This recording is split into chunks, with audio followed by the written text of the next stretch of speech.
Hamas spent 17 years as the government of Gaza, ruling Gaza, and building almost nothing in Gaza, almost literally nothing, except the biggest tunnel system in the history of warfare, a 500-kilometer tunnel system in a 25-kilometer territory. And it's an amazing achievement. It's by far the biggest thing Palestinians have ever built. And it's 5 times bigger than, I think, the second biggest tunnel project meant for war. And the purpose of this project, these are electrified, these are air-conditioned, they have manufacturing facilities in them. The purpose of this tunnel system is to force the enemy to cut through cities when they come for Hamas. The only way to get to Hamas is to cut through the cities that these tunnel systems go under and have thousands of entrances in. And that moment, after building that for 17 years, or intensively for roughly 12 years, that's when Hamas carried out October 7. It's really important to dwell on this, because on October 7, that means that Hamas actually carried out 2 atrocities, not one. One was against us, and the bigger one, in sheer human suffering. I'm an Israeli who knows people who died on October 7, and I'm saying this. The bigger one was the atrocity committed against Gaza. The destruction of Gaza was purposeful. And if someone hears this and says you're blaming Hamas for your own destructive war in Gaza, let me just say, if you hate me, if you hate Israelis, if you think Israel is monstrous, that only makes Hamas's strategy doubly monstrous, because they built that tunnel system, forced an enemy to come through cities to get to them, and that the single most important fact to Israelis about the Gaza war is that no civilian in Gaza has ever been allowed to step foot in any of those tunnels.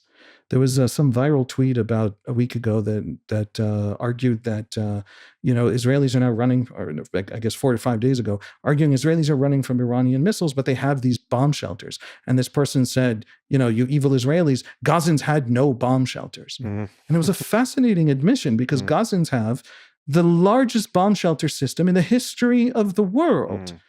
They're just not allowed into it. And so the new Islamist strategy... Worse still, we've had Hamas snipers kill people trying to evacuate. Absolutely, and they'll continue to do it. And they'll kill the people trying to produce aid, distribute aid that isn't through Hamas or not usable by Hamas for black market funding of their continued operations.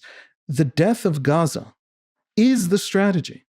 Now, Israelis woke up on October 7 in a few ways. One was the discovery that we failed catastrophically in our understanding of the enemy. Another one was the just horrific trauma of the betrayal of those people. All we are the Jews who didn't get into the West by the time the West closed its doors. We are the Jews who survived the 20th century by banding together and building our fortress.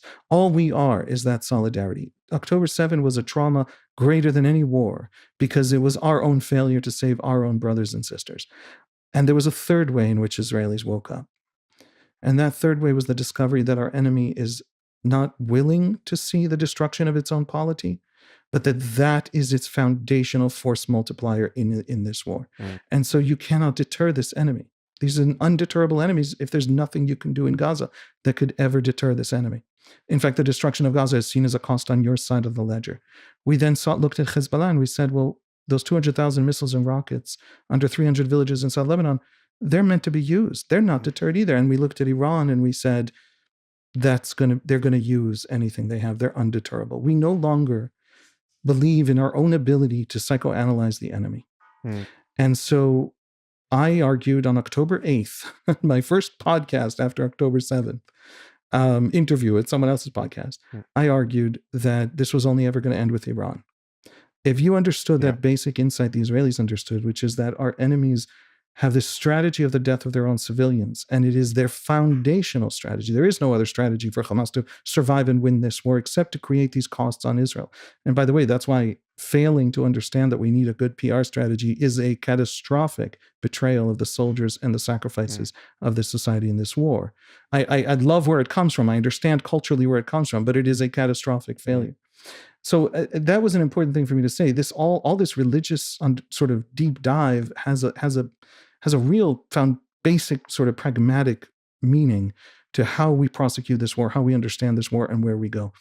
But there's also a huge advantage, and I hope I'm not ranting too long. No. There's a huge advantage to this understanding of the enemy, which is that the basic Salafist idea is, even the assumption before you get into any basic ideas is, geopolitical success is a sign of divine will. I can work with that. Mm-hmm. Because the corollary is exactly what happened to Pan-Arabism. Right. Catastrophic geopolitical failure is evidence that you don't have divine will. So all I have to do to kill this idea, people keep telling us, you can't kill an idea. First, you should find out what the idea is. And then you can come to me and debate with me what ideas die and don't. Ideas die all the time. But this particular idea is founded on the premise that I am defeatable and they are not. And if I can reverse that, the idea is gone.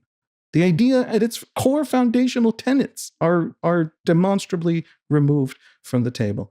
So this is a winnable war. We just have to rise up and go after the enemy.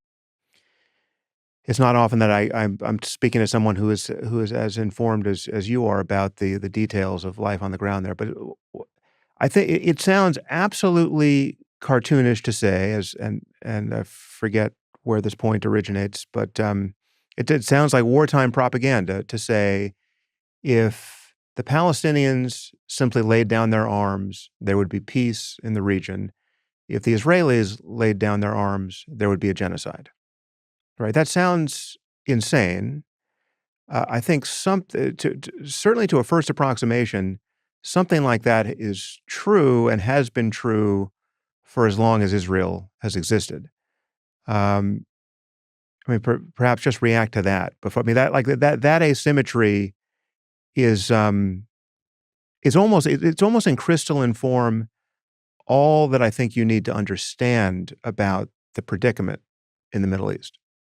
I know something about your podcast and your audience, and they're expecting rich depth, which I'm going to, so I'm struggling to deliver here. But also what I'm expecting, what I'm urging you to do is to, please, if there's anything if there's any crucial nuance that you think I'm eliding by putting it that starkly, I really want to hear it. It's absolutely that stark. That is exactly the truth. It is the simple truth. It is an accurate truth. The parts of the Arab and Muslim world that are allied with us, not all of them, not the Emiratis, but quite a few of them. Certainly, I think the Egyptians would not beat around the bush in just admitting it. The day we lay down our arms and for some reason are incapable of lifting them back up again and punishing anyone who takes advantage of that moment is the day that a great many Middle Easterners find their courage and come marching in and destroying us. But the nuance I want to add to that, you will not find an honest, over in the diaspora, among sort of diaspora, I don't know what, professors of some of these nations, you will find people, pretending that they come from these deeply liberal societies and depicting their societies in ways that no one on the ground in their societies would recognize. But there's a depth there. It is not animalistic animus. It is something profound. People live, this is my methodological sort of bottom line, and I developed it as a political journalist. People live in stories. People live in narratives of where they come from, where they're going, what's happening to them. And if you understand those stories, and those stories are always complex and rich and fascinating and produce contradictions within the minds of people and contradictions built into the stories, and they don't feel like contradictions to the people themselves, or they're willing to live with these contradictions because reality is big and complex. And so real people live in these real profound contradictions. The stories that are told about us in the Arab world and the stories that are told about us in the larger Muslim world are stories that have very little to do with us and a lot to do with how Arabs and Muslims understand what has happened to them. And it's a story that I could send people to a podcast episode of mine, because we really lay out the theological, lineage of 5 generations of theologians that produced Hamas. But this lineage begins in the middle of the 19th century with these Egyptian theologians or Syrian theologians who moved to Egypt. It begins in Egypt. And it begins in Egypt because Egypt comes under British rule in the middle of the 19th century. And the disparity as the Ottoman Empire is imploding slowly, but everyone understands how weak it is. Once the British take over parts, once the French take over parts of this slowly collapsing empire, it's impossible to pretend that you can't see the gap in power between Islam and the Christian West. And that gap in power takes explaining.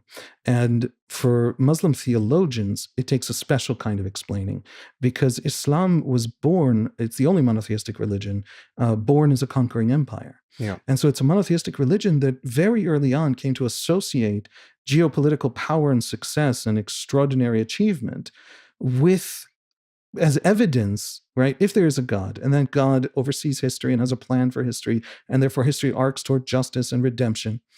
If you are massively inexplicably successful in history, you are in sync with that divine plan. And so if you find yourself in the 1860s, a pathetic loser of history, I mean, these theologians talked very honestly in ways that are very courageous. And these are, the muftis of Egypt. I mean, these are top mainstream serious theologians. And they talked in ways that are far more courageous than anything you can say in Western elite academia today about the Muslim world. And they said, what happened to us? How did we get so weak and backward? Our science is bad, we're poor, and we're geopolitically pathetic. And they developed this discourse on Islamic weakness as a theological problem, as a signal. If Muslim success was a signal of closeness to God and the truth of the revelation, then Muslim failure was a signal of distance from God. And so it created a movement of return to piety. Because of this special logic within Islam that doesn't exist in Christianity or Judaism, it developed this pietistic movement as a path to a return to Muslim success and power. And it begins as in real reformist terms. This theologian named Al-Afghani is talking about building consultative institutions and democratic institutions and economic and universities, and he admires the French for their learning and studies, and he wants to find these things, roots within Islam, and he begins to interpret Islam in those ways, in ways that will allow us to produce modern successful universities, modern successful economies. And he has a student who has a student who has a student who is Hassan al-Banna, the founder of the Muslim Brotherhood, who has jettisoned along the way all of the modernity stuff and just clung to the pietistic return to this mythic original first generations of Islam back when we were successful kind of pietism. And Hamas is that. In other words, Hamas is literally in 1987, the Muslim Brotherhood chapter founded in Gaza in 1987. That's what it is. That's how it begins. And so when Hamas looks at the Jews, it doesn't see a colonialist oppressor. It sometimes uses language like that, especially when it's talking to other Palestinian movements that were born in that kind of discourse. But it fundamentally sees a great, vast theological problem. In all of the weaknesses of Islam and all the indignities that Islam has suffered everywhere, from European imperialism and various other retreats that Islam has suffered, the worst one was Zionism. And the reason the worst one was Zionism, and they talked about this openly and constantly in the 1890s already, was that the Jews were weak. They're refugees. They're the weakest thing that ever pushed Islam back. And so they're the first thing that Islam has to overcome in order to get back to its rightful place in history. So Hamas develops an ideology and a foundational strategy. It is willing to destroy Gaza on the altar of destroying Israel. Because in its vision of the purpose of the war on Israel, it's not about liberating Palestine. It's not about creating a new Palestinian political world that is independent of Israeli military rule, which is something that significant numbers of Israelis would join in on. It's about overcoming the Jews, ruling everything that had ever been lost to Islam, as the beginning of the return of Islam into God's embrace, and the sign that our piety is enough, and the sign that Islam is now taking its rightful redemptive place in history once again. It is overcoming centuries of retreat and weakness in Islam. And so, yes, the second we lay down our arms, they'll come for us. They is some of them, not all of them. It's big, it's complex. There's also the simple truth that when you talk about Islamic ideas and Islamist ideas, you're not necessarily talking about the Muslim shopkeeper in some street in Amman, Jordan or something. The people who belong to this religious world don't necessarily subscribe to the grand ideas. There's a lot of overlap, but they're not the same thing. But with all those caveats, yes, we are cartoon characters in a vast redemption story that they think they're acting out and living through. And the same is true in a different way in a Shia version with a slightly different history, although borrowing a lot of these big ideas of the Iranian regime. One of the most ridiculous things about this war is why the heck does Iran even care about Israel? It has no border with Israel. It owes nothing to Israel. It lost nothing to Israel. It has no interest in Israel of any kind. And it has spent hundreds of billions of dollars its people don't have on destroying Israel. Why? And the answer is there is this grand redemption story they think they're embedded in. So everything you said is absolutely correct. The day we lay down our arms, they come kill us, and think that it's a great miracle given to them by God, and it's the beginning of a Muslim redemption story of the conquest of the world. And it comes from a deep 150-year-old discourse that we have to understand, that we have to actually respond to and deal with, and ultimately also defeat. Yeah. Yeah. Well, I'm tempted to double down on a lot of that because that was quite informative, and I really don't want my audience to have missed any of the detail there, because what you just ran through is the um, a very clear account of the humiliation of a whole civilization, and humiliation as perceived and only made possible through the lens of theology and theological expectation, and the notion, the crucial differences between Islam and Christianity and Judaism, such that leaves Islam expecting supremacy in this life, in this world, in a way that Judaism and Christianity simply don't and haven't. It matters that, if you I look should at, say lately. yeah, Christianity lately, in the last few centuries. yeah, I mean, This would have Christianity, been even recognizable. even 14th century Christianity, for all its flaws, was different in some crucial respects theologically from Islam. I mean, just you have a different example. Like when you look at the worst moments of Christianity, and you try to map that violence, let's say the killing of heretics, say, or the burning of witches, onto the ministry of Jesus, it becomes a bit of a heavy lift, in terms of the casuistry you have to do, though people accomplished it. Um, it's much less of a heavy lift when you look at the biography of Muhammad. I mean, Muhammad is like Alexander the Great with a spiritual mandate, right? And it's just had Jesus been cutting off people's heads, it's a different example of the truly normative human life. And there's a reason why the jihadist project makes so much sense in the context of Islam by obvious reference to its theology. I'm not saying it subsumes all of Islam, obviously, and it doesn't. And what we desperately need are 2 billion Muslims to fundamentally reject jihadism and find a theological basis for that rejection. And I know there are Muslims somewhere at work on that project, but it is a demonstrably harder project than it would be in the context of even Christianity, for all its flaws.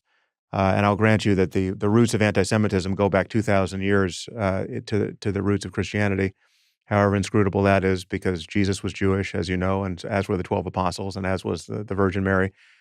We can get into it. By the way, that's why anti-Semitism is so powerful and animating and defining for Western civilization, because of that borrowing from Jewishness. Yeah, and the living rejection of all Jews of the status of Christ and all of that.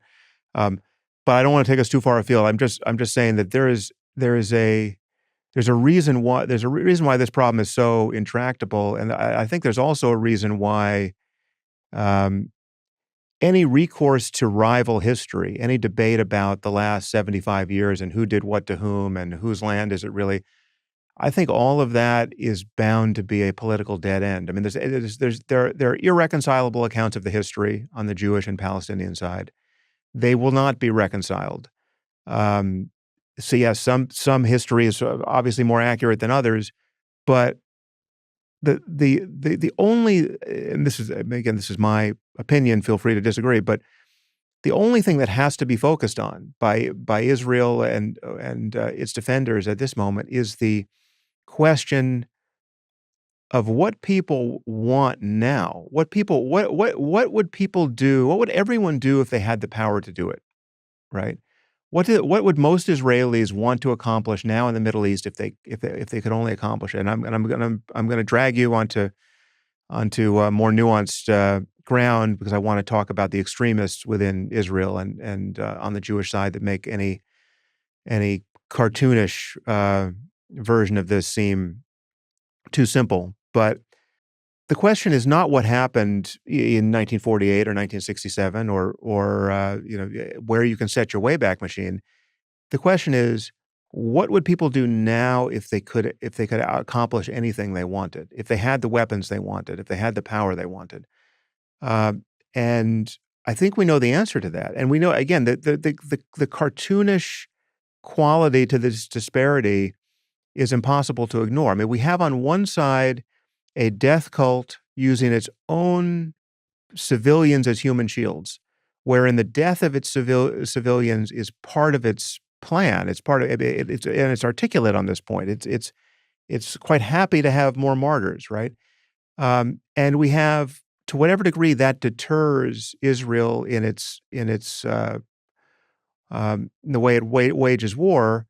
If you flip that around, if you imagined the IDF using Israeli civilians as human shields against Hamas, if you imagine what a ludicrous strategy that would be. I mean, given Hamas's aims to kill all the civilians he can get his hands on, that again is this moral asymmetry that's impossible to exaggerate. There are groups of people on this earth who use human shields, not just captured combatants, but their own women and children. And there are groups on this earth who are deterred to whatever degree by that inhumane way of waging war, and do their best to mitigate the loss of civilian life. Right. So that, again, that's another way of looking at what is currently true now. Another a detail that to which many people avert their eyes is just what happens when old women and babies are brought as hostages into Gaza. Like, how does the larger culture respond to this war crime? And imagine reversing that. Imagine the IDF bringing terrified old women from Gaza and infants into Tel Aviv as hostages, right? Imagine Israeli society absorbing the knowledge that this is a tactic that was being resorted to. What you have are radically different cultures, radically different notions of ethics, and radically different life aspirations expressed in the differences at the level of behavior here. Again, I've gone on for much longer than I was expecting, hoping to echo some of what you were pointing out there. But first, let me know if you disagree with anything I just said, because I think it's crucial that my audience hear any disagreement. But then I want to ask you about the extremists on the Jewish side and some of the other details that make it very difficult to make the simple case I want to make here, because the moment you get one seemingly equally fanatic, ultra-Orthodox person in front of a microphone on your side talking about killing the Amalekites in Gaza, it seems like there's all the disparities that I just that we both just described no longer exist, and you just have religious fanatics on both sides, and there is no moral high ground discernible anymore. So we'll get to that, but please tell me if there's anything you think any place you want to demur on what I just said. No, first of all, that was wonderful. That was a lot of things. The problem is that it was a lot of things. Let me say about Hamas. There's a general structure to the history of Israeli survival, we'll call it, or of the attempts of the region for various reasons, whether it's pan-Arabist ideologies or these kinds of Salafist, I call it Salafist. 100 years ago, this is what Salafist meant. Yeah. Salaf is a forefatherist, meaning go back to the original, that pietistic, go back to the original Islam. And today they use the word Salafist to mean people sort of more extreme than Al-Qaeda. I don't mean it in that way. I mean the broadest sense of Hamas and this pietism.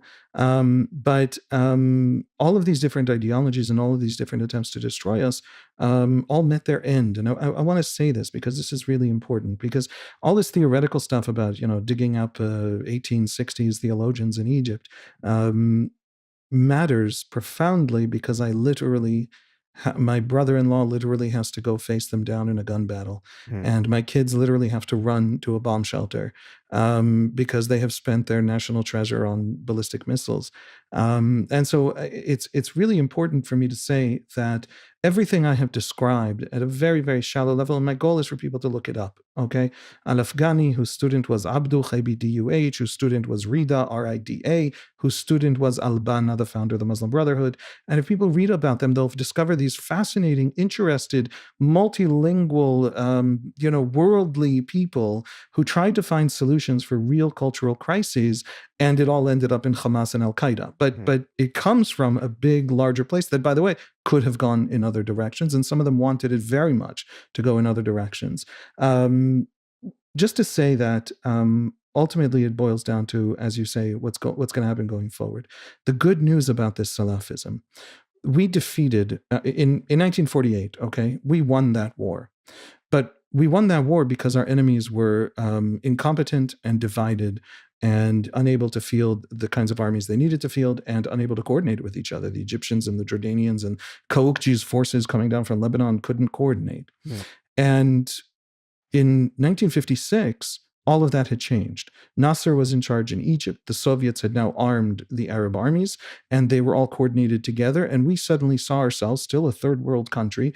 I think only 3 years earlier, we had stopped rationing eggs for children.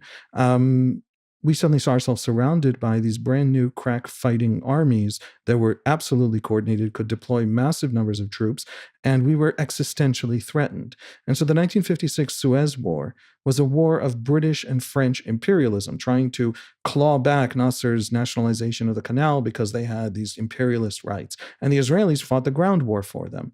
But what the Israelis thought they were doing was pushing back this noose that was closing in on them in the form of this pan-Arabism. Now, this new unified pan-Arabism, where did it go? Why did it disappear? What happened to it? And the answer is, in 67 and 73, we simply destroyed its armies in the desert and on the Golan Heights. And because it failed, it evaporated as an idea.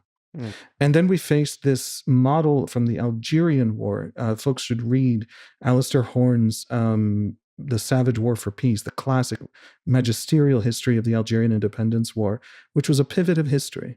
It created all the decolonization discourse on modern American college campuses, because every new idea is about 50 years old on the modern American college campus. But that war was a war of 8 years of terrorism, brutal terrorism by the National Liberation Front of Algeria against the French colonizers.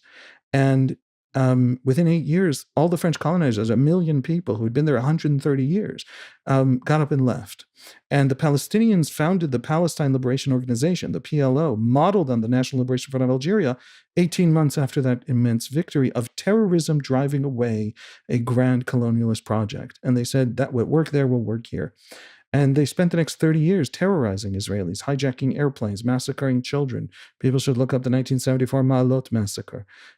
Terrorists came down from Lebanon, took over a school, and 22 kids were killed by the time Israeli special forces made it into the school. And we defeated it. We defeated it by meeting it on its own terms, developing new capabilities, and defeating it. And now we have this Islamist war. And the Islamist alliance, the Muslim Brotherhood and Hamas embedded, both a Muslim Brotherhood group, Sunni group embedded in the Shia proxy system of Iran, two different Islamist worlds joining forces against us. They're one great strategic advantage. Besides the fact that they're clever with drones and rockets and understand that the future of war is complex and not, tanks, their great advantage is what we see in Gaza and what Hezbollah was willing to do to Lebanon, which is the destruction of their own polities. And I'm going to stop talking just out of sheer politeness because I'm Israeli, so I won't otherwise. I'm going to demand brevity for some of these topics because there's just too many to get through. But this is about much more than Israel, and it's about much more than the fate of the Jews. It's about a very real zero-sum contest between open societies and the the theocratic aspirations of some subset of the Muslim world. Again, I'm not talking about all Muslims, but I'm talking about anyone who is signing up directly or otherwise supportive of the jihadist project. Anyone who is coming into the streets sincerely claiming that we love death more than the Americans or the Jews or the infidels or the apostates love life, right? And there are some number, I'm not going to put a number on it, but a percentage of the Muslim world that's far larger than anyone wants and large enough to be consequential can honestly utter those words. And if we're going to have a theory of mind of our enemy that actually is predictive of future behavior, we have to take those utterances at face value. You know, when members of Hamas and their fans and the immediate concentric circle of Palestinian society that still supports Hamas says something like, "We love death more than the Jews love life," right? That is they're making their minds transparent to us, right? They're making their cultural aspirations transparent to us. It's not bluster. And, I don't know why an endless supply of suicide bombers wasn't enough of a rhetorical device to convince everyone in the West that it wasn't bluster, but it simply hasn't. If you stumble onto a university campus today, I mean, you don't have to be in the Middle Eastern Studies department. You can be in anthropology, you can be in sociology, you can be in psychology, you can be in you're going to meet people who fundamentally doubt that anyone actually believes in paradise, that anyone actually believes in the metaphysics of martyrdom. I've met anthropologists who claim to me that none of that was operative, even in the immediate aftermath of 9/11, or even when the Islamic State was at its zenith. In winning recruits, when people are dropping out of medical school and at the London School of Economics and flying to Syria for the pleasure of taking sex slaves and cutting the heads off of apostates, they just think that these are psychopaths who would do awful things anyway, and there's no role of belief and millenarian expectation played here at all. And this is what happens to secular societies when they forget what it's like to actually believe in God, and they think nobody uh, really has the courage of their convictions anywhere, even if they're blowing themselves up or celebrating the suicidal atrocities of their children. Um, it's just it's so obviously so that and has been for honestly as long as we've been alive, um, that it's beyond debating at this point, or should be. I'm not even going to let you respond to that. Come back to it if you want, but I need to get you onto more contentious ground. What do we do with the extremists in your midst, and how can you frame for an American audience, a audience outside of Israel, the contributions to this picture made by people like Smotrich and Ben Gavir? I mean, those are the two that are always named. I'm sure there are other names I haven't heard, but to what degree is the current government in Israel be married to the far right and a group of ultra orthodox, messianic characters who, granted, the religious claims are importantly different in my view, but still, nonetheless, you have your own number of religious fanatics. To what degree is religious fanaticism distorting the project and the fighting of this war on your side? In my view, not at all. They exist, they cause terrible harm. We have outright Jewish terrorism against Palestinian civilians in some parts of the West Bank. We have polls of Palestinians that tell us that most Israelis genuinely believe, Israeli Jews at least, genuinely believe, I think it's different numbers among Arab Israelis, who are also, of course, Palestinians. Most Israeli Jews genuinely believe that terrorism is a small phenomenon. And on paper, technically it might be a small phenomenon, but we have polls of Palestinians who say that a majority, I don't remember the numbers, this is a poll I saw a few years ago, but a very significant majority, in other words, upwards of 60%, if not more, think that this is an expectation that they have in life that they will encounter this violence. And so because it's it's not a lot of kids get kidnapped in America by random strangers, but because of all kinds of TV shows about kidnappings of kids, all American parents are terrified their kids are going to be kidnapped, so kids aren't allowed outside, kind of a phenomenon. And I mean to mock those parents, but I don't mean to mock the Palestinian expectation, because it's not driven just by I don't know what, not reading the statistics. It's driven by a sense of real vulnerability that is absolutely real and powerful for them. So there is an actual Jewish phenomenon of terrorism. It is marginal within Jewish society, religious terrorism about kicking out the other. It is marginal in Jewish society. It is sufficiently big, and Palestinians feel sufficiently unprotected by the Israeli military and by the Israeli state and law enforcement, and sufficiently vulnerable in a deep way. I'll give you an example. There was a poll taken a few years back, I think 8 years ago, something like that, by a wonderful Palestinian pollster, Khalil Shikaki. He's a sociologist, and he runs this polling firm in Ramallah, and Gallup uses him to poll Palestinians, and everybody just kind of trusts him as the sort of gold standard of polling of Palestinians. And he had a poll where he once asked Palestinians, this kind of conspiracy theory that Hamas was pushing for many years, that the Jews want to take the Temple Mount, take Al-Aqsa, destroy it, build a synagogue on it, build a temple on it. The radical portions of Israeli society that did want that happen to now be in the government, but they were 5% of the 95% of Jews who don't want it, right? And he asked them, what do you think? Do you think they want it? And 80% of Palestinians are convinced that Jews are coming for Al-Aqsa, coming for the shrine that is their anchor of identity in the Muslim world, and their source of dignity, their claim to dignity in the Muslim world. And what he then did, because he's a good pollster, is then he asked the conditionals. He said, well, what do you think they actually want from it? And some said they want to build a temple, either a temple or a synagogue, but they're definitely not going to destroy the Muslim shrines.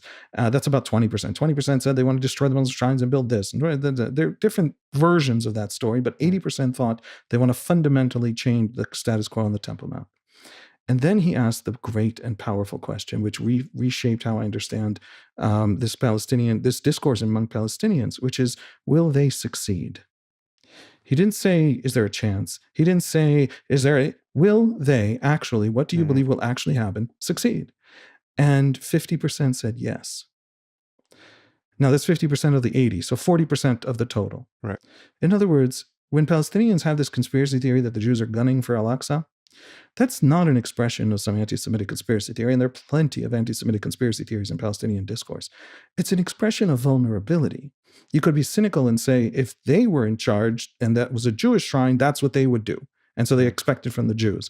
And that's what the Jordanians did to the Jewish quarter of the Old City when they ruled it. They destroyed medieval synagogues. But it's an expression of vulnerability. So I would also point out it's an expression of an ambient level of religious fanaticism to put that much primacy in the integrity of a building, right? I mean, the enemy you face is not just Hamas, is not just Hezbollah. It is a wider culture which would go absolutely berserk if something happens to that building, right? But look, Sam, I told myself, I'm coming to your podcast, I'm coming into your house. Yeah. I'm not going to start a fight about religion. Yeah, okay. Because I happen to... That part I like. That part I respect on their side. I'm super pro-religion, which is a fascinating conversation I want to have with you, but it's going to kind of derail all the things you want to accomplish here. But just to say, next time. Yeah. It isn't the building. It isn't the building. I once saw it's the story. It's always the story. When secular societies lose religion, they lose the capacity, A, to understand that people live in stories, B, to craft powerful mythic foundational stories. Well, this is a detour that we can't take this detour too long. 30 seconds. Okay. 30 seconds. I once heard a sermon by a Palestinian imam in a mosque. And the sermon was, and I'm just going to cut it down to 10 seconds. The sermon was, the dome, the golden dome on the Temple Mount, stands on top of a boulder that in the Sunni tradition, Muhammad stepped on when he ascended to heaven. That was the stepping stone in his ascent to heaven.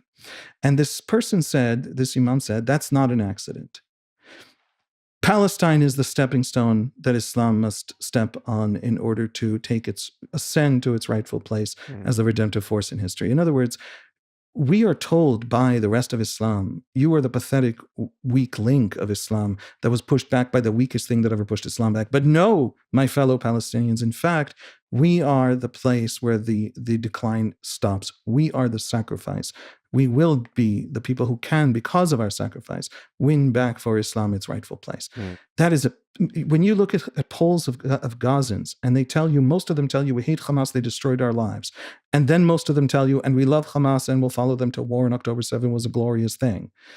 That cognitive dissonance isn't cognitive dissonance. It's Hamas destroyed our lives, but the story they give us of our experience is the most dignifying story available to us. And so it's really big and powerful. It's not a small thing. And when they feel vulnerable to Israeli, that's them questioning whether or not any of that is true. And in fact, their story actually is this degraded, undignified one. So it's a richer discourse about the meaning of their lives and their experiences as a collective than just, dogma. Okay. Well, let me just introduce a little more cognitive dissonance into this picture because it may surprise some people. So the charms of religious architecture and holy sites are not at all lost on me. And I've been to the Temple Mount, and I love walking the streets of Jerusalem, and both for Christian and Jewish and Muslim reasons. All the echoes of that, get into my pores too, and I love it. And I can say more than that. I love the architecture. I love the Muslim architecture in particular. I like my favorite music is mystical Muslim music. I mean, Qawwali music from Pakistan and in North African music from Mali. I mean, it's like these are the sounds I want in my head. I don't translate the lyrics very often, so who knows? They could be saying that they're going to kill the Jews. But in any case, I know what it's like to feel ecstasy and meaning in the presence of these artifacts. That notwithstanding, what we're living with now is a world that has been rigged to explode by superstitious beliefs, right? So if you just have a gas leak on the Temple Mount, I don't know if there is gas on the Temple Mount, but should there be a gas leak that causes the destruction of that building for reasons that no one has intended. No Messianic Jew, no crackpot Christian, no false Iranian flag. Missile. What was that? An Iranian missile. An Iranian missile hits it, and the predictable conspiracy theory would be that the Jews have finally destroyed the temple, the Al-Aqsa Mosque. The level, there's no. It is fundamentally untenable to live in a world where the destruction of a religious symbol will galvanize whole populations to war in a way that no genocide ever would. So you get hundreds of thousands of people killed in Sudan or Syria. Nobody cares, apparently. But if we destroy one building by accident, we could have World War III on our hands. That's a situation I find that's not religion. untenable. But it isn't the symbol, it's the story behind the symbol. In other words, when the Spanish Civil War, right, because of the sinking of, I forget my 10th grade American history. I'm sorry, Mrs. Keene from Nicolay High School. But there was some ship sunk and they said, we got to, there's always a symbol to the mobilizing ethos. And you don't need religion for it. In this case, the story is a big one and the symbol is religious, but that's not religion. It's humans will, my feeling about religion is do it well, because humans are going to do it anyway. And what has taken over the American elite, the monoculture that has taken over the humanities and the American elite universities, is a religious monoculture. It's a religion with good guys and bad guys and architectures of evil and dogmas. And if you stray from those dogmas, you are bad and you are evil. And they divide up the world. They're so busy demoralizing about this place. They don't understand this place. I have not been able to discover serious scholars dealing with this place, or at least serious ones there are. Famous ones are never the serious ones. Famous scholars dealing with this place who can answer seriously the question, why does Iran want to destroy Israel, to the tune of losing 20% of his GDP on that goal. And so it's a religious mode of thought. Religious modes of thought are everywhere. We're not going to get away from them. By the way, if I may toot the horn of Judaism, What we need is religions with less dogmas. We need religions that are more humble, that know less. One of the great advantages, I was once on a panel with a Muslim and a Christian, and it was, so to speak, kind of a interfaith panel, but not functionally, because we were talking about the Israeli-Palestinian conflict, and the Christian and the Muslim were both Palestinian nationalists, and I was representing the Jews. So it was like all the monotheistic world against the Jew on the panel. Right. And at some point, one of them said, Israel is a colonialist oppressor state. And one of the other ones said it's a settler colonialist oppressor state, two completely different things. And then I said, with respect, and they talked about Israel being built at the end of a British bayonet, and without the empires you would fall. And then I said, with all due respect, I'm, as the Jew on the panel with a Christian and a Muslim, I don't have to sit here and listen to a Christian and a Muslim talk to me about imperialism. If you have more than 1 billion adherents, okay, I'm not the imperialist here, because Judaism is not it's a great, to the Jewish view, in as much as there's a single one. I think on this there's generally a kind of one. One of the great failings of Islam and Christianity that drive them to their moral collapses every once in a while in history is the missionizing part, is the I have to take over the world part. Yeah. And if you don't have that missionizing part, you don't have a lot of those moral hazards and collapses. And so what the world needs is a lot of small religions and less gigantic world conquering ones. All right, we're going to debate that on a future occasion. Now I got to run you through some questions that have a more rapid fire character insofar as that's possible. You can say whatever you want, obviously, but all right. So the contributions of the settlements in the West Bank to this picture, what should we understand about that? I mean, I'm not a fan of the settlements. I'm not a fan of people thinking that land was given to them by God and they're willing to kill or die for that purpose, as you know. But it's widely believed that the expansion of the settlements in the West Bank is just this endless provocation to violence, and Netanyahu is culpable for that, and Israel generally is culpable for that. What should we understand about the settlements? The vast majority of Israelis don't think that it has anything to do with God. It is a sense of belonging. There is a sense of belonging. It is the Jewish homeland, and that doesn't mean it isn't the Palestinian homeland, but it is also the Jewish homeland. The entire Bible takes place in the West Bank. None of the Bible takes place in Tel Aviv, which is why Tel Aviv is so much more fun, right? But the simple fact is that most Israelis, for the majority of the last 3 decades, have been willing. And in polls, if you do the follow-on polls, the follow-on questions, the conditionals that good pollsters like Khalil Shikaki do, you discover most Israelis are willing, in theory, theoretically, in principle, to pull back from the West Bank, from pieces, large parts of the West Bank, if they thought it would mean peace, real, actual, reliable, dependable peace that you would stake your children's lives on. The great tragedy for Palestinians isn't the ideological religious Zionist camp that it's probably only 25% of the settlers, but they're the settlements built between Palestinian population centers whose purpose, deep within the West Bank, whose purpose is to prevent the creation of a Palestinian state, right? 75% of settlements are quite close to the Green Line and easy to exchange. Right. There are 130 settlements, something like that. The 2 biggest ones are a quarter of all settlers, and there are 2 ultra-Orthodox cities that are within 2,000 feet of the Green Line. In other words, a huge amount of the settlement problem is solved, with the most easiest, obvious land swap, in which Palestinians would get better land in the Gilboa, north of the West Bank region. In other words, the foundational question is the ideological settlement movement. Now, that ideological settlement movement absolutely believes that this is the homeland and we hold on to it and God promised it to us, and there's a redemptive story here. You don't have to believe in it, and I don't think this is the Messianic times at all. But I don't think there are Messianic times. But nevertheless, every prophet in the Bible says that these times will be the worst and the best, the most good and the most evil, and that sure does seem to fit the 20th century. And also, one signal of Messianic times is that all the Jews will come back to the homeland. And so the religious Zionists come out and say, "Wait a second." What more could you possibly need to satisfy the actual predictions of these very powerful and eloquent kinds of prophecies than this time? Now, most Israelis are not there.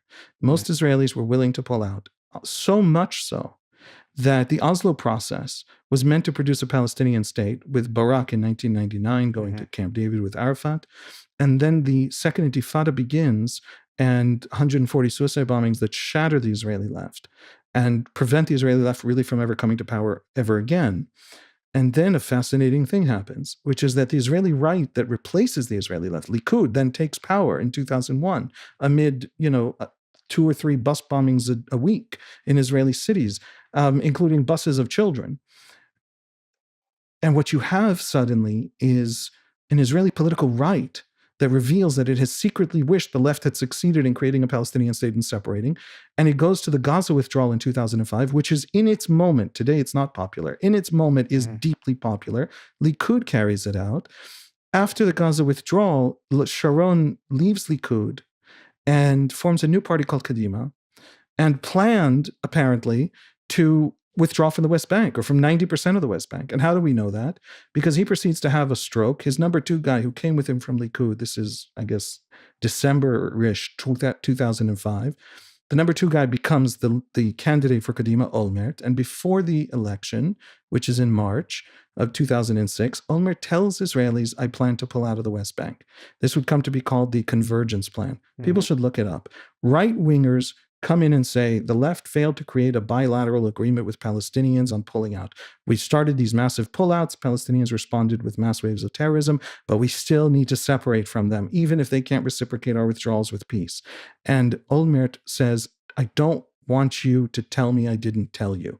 That's the plan, the Convergence Plan, which is a 90% withdrawal from the West Bank. Olmert wins that election. Likud crashes to 12 seats under Benjamin Netanyahu.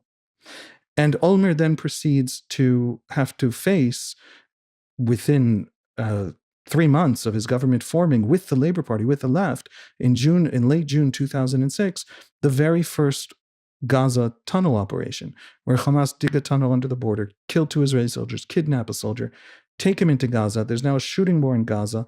2 weeks later, July 12th, there's now a Hezbollah attack in the north. And we have this massive rockets war in Lebanon and Gaza. Lebanon, where we pulled out of in 2000, Gaza that we pulled out of in 2005, and an Olmert government that wants to pull out of the West Bank, having to show Israelis that they can, restore deterrence, that it's safe to pull out of this much larger area that's the center of the country, that's the highlands overlooking our cities. Olmert never is able to actually carry out the Convergence Plan. This right-wing version of the same peace process of separating from the Palestinians because we don't want to rule them forever, that won elections right up until every withdrawal turned into rivers of blood. So most Israelis, on the question of settlements, most settlers are just literally suburbs. They are close to the Green Line. They are solvable. The significant portion, maybe it's 30% of the settlement movement out on the mountains between the Palestinian cities meant to prevent a Palestinian state, would be solvable if the rest of Israeli society thought there was an option. And they have spent 30 years, the Palestinian National Movement, led by Hamas, but also led by Arafat, and sections of Fatah that very much belong to the same religious world as Hamas, even if they dress it in more nationalist, secularist language. They've spent 30 years convincing ordinary Israeli cab drivers and shopkeepers that if we pull out of the West Bank, we shrink down to 9 miles wide in the middle. They hold the highlands overlooking all our major population centers. And we will face a catastrophic version of the disaster that is Gaza or South Lebanon. So that's the question Israelis are asking. And nobody knows how to give them a Palestinian answer that isn't Hamas will take over. By the way, if we have an election right now in the West Bank, Hamas wins. And it's won in every poll in 15 years. So that's the question of settlements to the average Israeli. You don't have to tell us why. You have to tell us how. What does the average Israeli feel about resettling Gaza? We have polls, 90% opposed. Okay. Yeah, just total opposition. It's a ridiculous idea. Why would you even imagine it? Right. Is the view of the vast majority of Israelis. Okay, so you mentioned Olmert. He recently published an essay castigating the current government for war crimes. He described the war as pointless at this point and unwinnable. This is a direct quote. What we're doing in Gaza now is a war of extermination, indiscriminate, limitless, cruel, and criminal killing of civilians. I can't imagine that's a popular view, but how do you respond to that claim? I mean, what's the backstory for? I mean, I know Omer probably hates Netanyahu with a passion that can scarcely be described. But what's going on there with that level of condemnation? Ultimately, my reading of this kind of discourse among Israelis, in other words, if it's coming from Amnesty International, it's a whole different ballgame. It's a question of trust. Palestinian civilians in Gaza are suffering terribly. The Israeli government has managed to be profoundly incompetent time after time after time. And the war has gone very slowly. One of the big problems and mistakes made in the war was that there was a decision made very early on, very understandable, rooted in the American experience of Afghanistan, where American soldiers in Afghanistan had this strategy of clear and hold. You would take a territory, you would take a valley, you would hold it. You would leave Marines there, you would leave infantry there, and then the Taliban couldn't take it back. And what that ended up creating was thousands and thousands of targets all over Afghanistan for the Taliban guerrilla war. And one of the lessons that, that's a simplification, but one of the lessons Israel drew from the American experience was that lesson. And the lesson was don't take territory and hold it, but in fact conduct a raiding war. So every single part of Gaza has faced an Israeli incursion, 3 times, 5 times, sometimes 12 times. And one of the advantages that created was that the Israelis didn't have to go into the tunnels because Hamas would need to control some of the above ground. Israel would engage those Hamas people very quickly in a battle, kill some, take some prisoner, and then withdraw. And then a month later, Hamas are back above ground running the show in that place, and then they'd go in again. So the constant battles of Jabalia, one of the great Hamas fortifications and centers of power in northern Gaza, the repeat battles of Jabalia was that kind of whack-a-mole theory. That whack-a-mole theory was not a bad strategy if you have 5 years to do it in. That's the kind of whack-a-mole done against ISIS over the course of 5 years in northern Iraq by the Americans, Iraqis, and Kurds. But there is a view among the Israelis since Trump's election, I think, basically, that they don't have that kind of time. And so they need to escalate. And what's happened now is a very different kind of war, a war of holding territory, a war of occupying territory. An occupation in war, not the mean kind of epithet thrown out in the media, but the actual legal term, which is the military holds a territory in war, creates all kinds of legal obligations to the civilian population. That's okay because one of the great reasons Hamas keeps fighting is that Hamas has this control leverage over the aid. So there has to be a system built out to deny Hamas aid. There has to be a system built out to remove Hamas's stockpiles that it lives off of while supplying massive amounts of aid to a civilian population that is still deeply penetrated by Hamas and therefore somehow finding a way to separate. That's the Israeli goal now. And I've just described an absolutely impossible strategy with massive civilian costs that is the only way to actually defeat Hamas. And if you understand the Israeli vision of what Hamas is and where it comes from, you understand that the defeat of Hamas is actually central to this question. So the civilian costs are huge. I happen to come to the Israeli government with a different critique, but it is absolutely visceral. Can you curse on this podcast? Yeah. Please. Don't fuck up the aid. The aid distribution is the strategy now. Right. You detached aid from Hamas by creating this Gaza Humanitarian Foundation. Well, now you better make damn sure nobody starves or you've made Hamas's own case. And so the Israelis need to move in massively on this aid question. I'm someone who was gently mocked by people who love me back about 18 months ago when I suggested publicly that Israel actually needs to create a humanitarian corridor within Israel. The Egyptians would rather the Gazans die than move into Egypt. Nobody will take them. Nobody wants to give Israel that win. Nobody cares about Palestinians as people. They're just sort of moral narratives that everyone's jostling over. Fine, I'm not going to fix the Arab world. I'm not going to fix the anti-Semitism of the obsessive focus on Gaza without a focus on actually removing Hamas from Gaza. I'm not going to fix any of that. Move them into Israel. they're not leaving Palestine, so it's not an ethnic cleansing. It's not a Nakba. You Mm. can massively feed them. You can put in AI cameras to track, to slowly suss out the Hamas from within them. You can have Arab Israelis who are A, Palestinian, have Palestinian Arabic, B, Israeli citizens who know us, know Jews, know Hebrew, and know a few things that are the opposite of what Hamas teaches in its schools. For example, we're not leaving.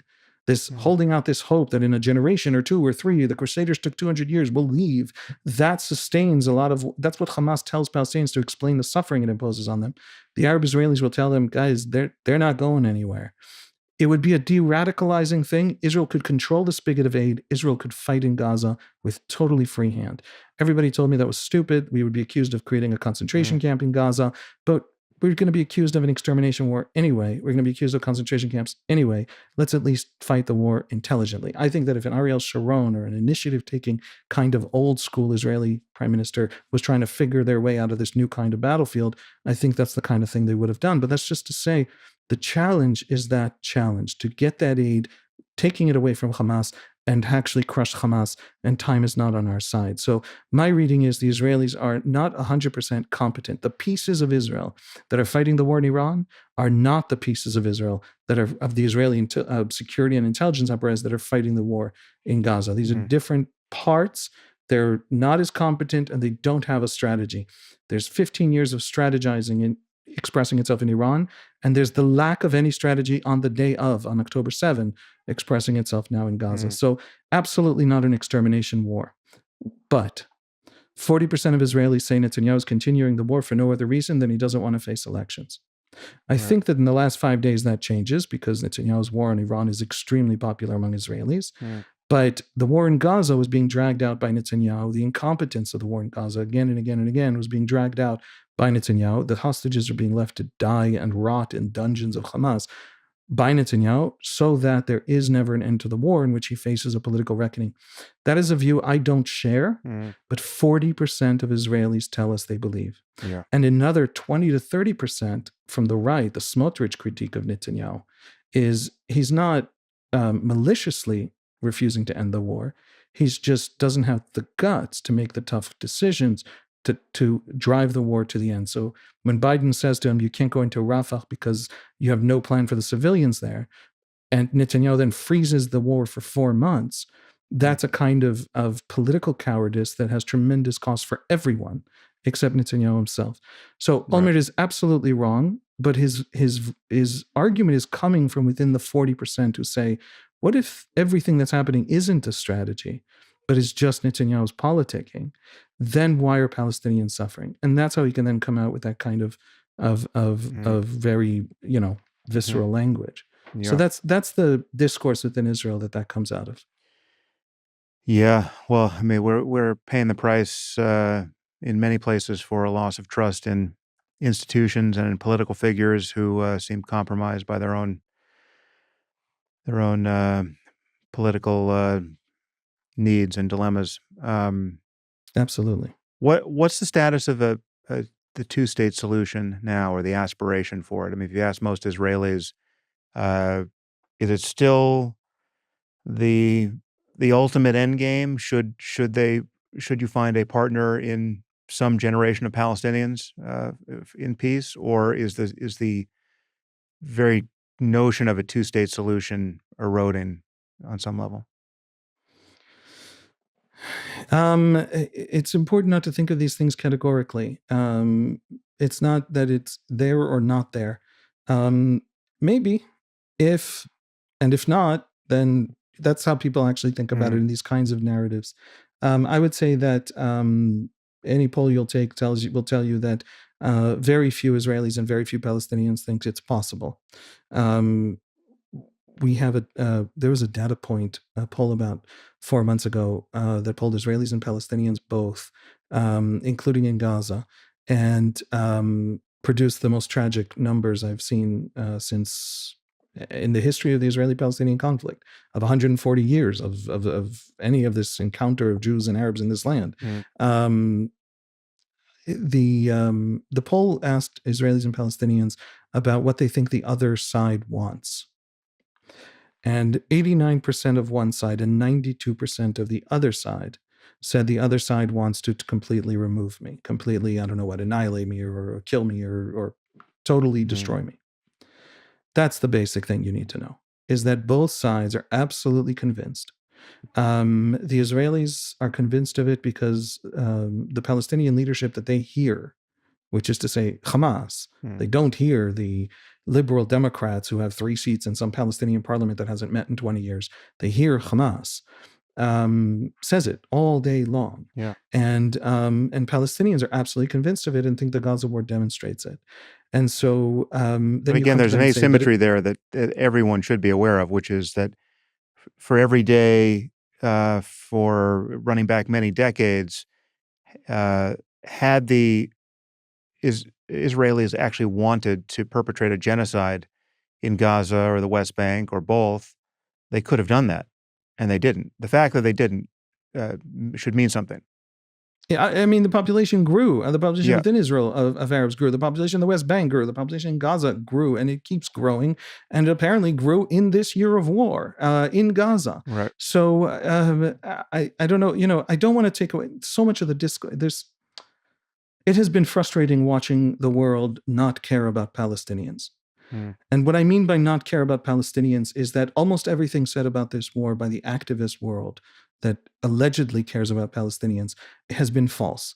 I'll give you an example: starvation. There hasn't been mass starvation in Gaza. There hasn't been serious hunger in Gaza beyond tiny little pockets for very limited pieces of time related to specific operations for 20 months. That was a complete fabrication. And there are reports put out by the UN that said that 30% of the number of calories that the Gazans need to live are actually going in.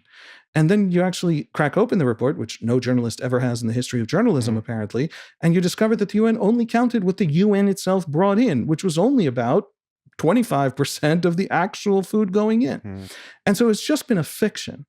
And one of the tragedies of the pro-Palestinian camp spending all of its energies, giving Hamas a pass, all of its energies, creating in Israel paradigmatic evil, and this religious frame, and this religious sort of mode of thought about the Israelis. One of the tragedies of it is that it has disconnected Israelis from the capacity of the world to actually critique them. So right now, because the Israeli blockade was meant to remove Hamas's stockpiles, there's not a lot of extra food in Gaza. And right now, there's a massive Hamas effort. First of all, incompetence on the Israeli side, on the Gaza Humanitarian Foundation side, that has to be said. Also, a sustained and massive Hamas effort to make it fail, make it not work, make any aid they can't take not go in. We now face a situation where there is real hunger in Gaza and a potential for starvation going forward if things don't get better, if the Israelis don't get competent, if this doesn't solve itself. Gazans aren't going anywhere. Egyptians won't let them out. The world doesn't have any, the Arab world won't take them in. They're not going anywhere. And by the way, if you open the border and polls there's some sort of, I don't know how trustworthy they are, but there's some polls that say that half of Gazans would like to leave.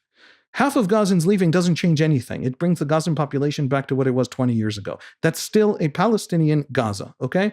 So Israel needs to solve its part of the problem, but it's hard to now come to Israelis and say, guys, there's real starvation ahead, because the Israelis say to you, oh yeah, are 14,000 babies going to die in the next 48 hours? Are just a litany of hundreds of lies that have all been lies and all been this kind of moral panic around the only place in the world where you can have moral panic. So much of it hypocrisy, so much of it ridiculous. Nobody gives a rat's ass what's happening in Sudan, which is a war that is both genocidal, fought with Western weapons, and vastly more deadly, and has vastly actual starvation among hundreds of thousands of people, and nobody even talks about it. Yeah. And so the Israelis don't believe the world. And that to me is a tragedy, because right now I really want the Israelis to wake up and notice that actually in Gaza we have a real problem that Iran is a distraction from. I want Hamas destroyed. I want the war to go forward. I'm an absolute hawk on the Gaza war.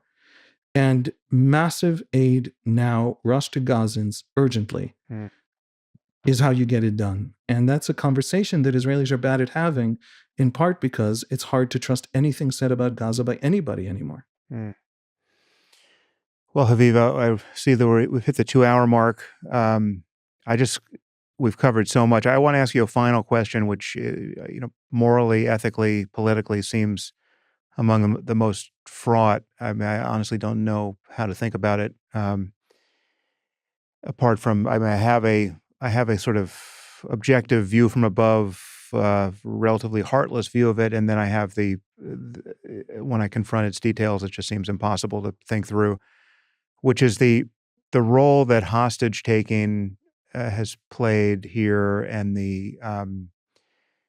what is the correct response to this tactic? Do you think? I mean, the view from above, not knowing any of the families and just looking at the efficacy of this tactic going back now many decades is that at some point Israel and everyone else who gets victimized by this uh, we have to say we don't negotiate over hostages because otherwise you're going to you simply will take more hostages in the future, and um, the Gilad Shalit deal may in fact account for why this has been so why there's been such recourse to this used by your enemies going forward. But of course, you need only know one hostage family or one hostage, right, to know how impossible that logic is to run through psychologically and socially and politically when you're actually confronted with the imperative to get the hostages out. What I mean, what should Israel do going forward now? I mean, I guess in the current situation and imagining this situation is behind you, is there a new posture to take with respect to the eventuality of hostages being taken by Hamas or any other jihadist organization? I mean, this is the painful one. And I've talked about this in the past. We know we're friends with families of hostages and people killed on October 7, and have also been part of the efforts to get the hostages out that the families have put together in various places. My wife has been very active on this issue. Um, we are a nation of refugees. We are not American Jews. We did not spend 100 years discovering the promise of liberalism coming true. We stopped dying when we started living on our sword. Living on our sword, protecting each other, standing shoulder to shoulder is redemption. That is what we are. That is our ethos. And therefore, we will go to the ends of the earth. It is our foundational idea and rooted in a century and a half of historical experience. And I have lectures on that online if people are interested. Our foundational idea is that we come to each other's aid. The trauma of October 7, as I said, was sitting for hours watching the WhatsApp groups in which people I know said, "Where the hell is everybody? We're hearing them outside the door." That helplessness, we taught them, we taught our enemies that everything I just said, this great solidarity, this great love, this great support, which has allowed us to become strong, which I think is the root of our democracy. Mm. We are not, again, English speakers. We come from Yemen and Tsarist Russia and Iraq and Morocco and pieces of Europe when they were at their worst. The Israeli Jews, the vast, vast majority of them, the first time they ever voted was when they voted as Israelis. It's actually quite an interesting question how the hell Israel ever became a democracy and why it was sustained and stable until now. But solidarity is part of the answer. And so we have taught them that our Achilles heel, our strategic Achilles heel, is this willingness to pay any price for our people, is this sense of ourselves as holding on to each other in a very cruel and difficult and painful world that homogenized in the 20th century on all its minorities, but also on us in one of the cruelest ways. And we taught them, therefore, that it was valuable to take 251 hostages. So we did that to those hostages. And we can't ever do that to the next hostages ever again. So the basic idea, and it's an idea supported by most, I think, of the strategic planning elites, strategic planning sort of thinking and institutions, is that you can strike any deal to get out hostages except the only deal Hamas wants, which is its own survival. Mm. Because the lesson has to be, and this is Netanyahu's line, and it's a courageous line, and I have argued that he has been just in many ways, the Iran war has been his glorious triumph. I mean, so far, of course, but this has been what he believes his life's mission is, and he's been planning it for decades. But on Gaza, on hostages, on communicating with the Israeli public, he's gone months at a time without interviewing in the Israeli press. He has refused to meet victims of his own failures on October 7. He won't go to Kibbutz Nir Oz, is one of the great massacres of October 7, one of the three big massacres. And they have invited him, but it's a left-wing kibbutz, and he doesn't want them yelling at him on camera, so he won't go. Every other politician around him has, including the far right, Smotrich, etc. So I've been accused him of being a real coward on these issues, on the issues of his politicking through the aftermath of October 7. However, he has held the line on this fundamental question, which is that Hamas will not give up the last hostage, except for a return to Gaza, except for a reversal of the war, except for its own survival. And the only thing we owe the next hostage is that Hamas not survive this one. In other words, the result of hostages until now has been you get Israel on its knees. And the result of hostages from now on has to be, because they took 251, because they took babies, because they took old people. The next one has, the lesson going forward has to be, you will not survive the taking of Israeli hostages. And that might come at a cost of hostages.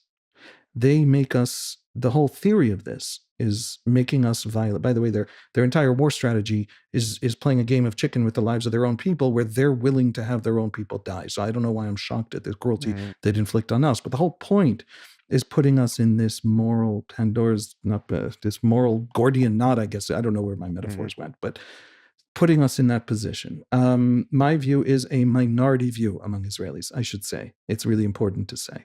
I think it's probably the view of 30%, 70% are on the other side of that question. Make the deal. Get our people home. That's the most important thing. And don't worry, Hamas is the type of organization that will force us into another war. And our one job between now and then is not to let them take hostages. That's the view I would say, if I were to articulate that sort of general consensus, that's the view of 70%. My view, and I'm with Netanyahu on this, a big critic of him on 1,000 things, but on this, I think he's gotten it right, is no, Hamas dies. And therefore you take any deal they will give to survive another day, but not the deal to survive completely or permanently. And so and because they forced me into that place, into saying that, into abandoning my people, I'm going to destroy them all the more. That's the conviction that Israelis have, that are willing to see them continue to go in as reservists into Gaza until Hamas is dead. The absolute iron will. And we've been saying this out loud. I personally, every person who I think understands Israeli society has been saying this out loud for 20 months. And if the Gazans had understood it and the world had understood it, we would all be in a better place, because they wouldn't be testing us on this point. But they tested us, and now we have to demonstrate it. Gaza has a new day, a new dawn, a new future, a better future, a rebuilding after Hamas is gone. Until Hamas is gone, nobody can rebuild anything, not even because the Israelis won't let them. You literally can't send money in there, concrete in there. There's no one to receive it if Hamas is in charge, if Hamas can even disrupt the shipments. So we kill Hamas. We set a new standard of what hostage taking of our people does to in the world. And we give Gazans that future that only the death of Hamas can give them. Yeah. Well, that sounds like wisdom to me. Haviv, it's so great to get you on the podcast. Thank you for your voice and everything you're doing. It's really, I mean, you are a beacon of sanity. We need 10,000 of you out there. So clone Thank you, yourself. Sam. That's the next project. It's an honor to be here. Thank you.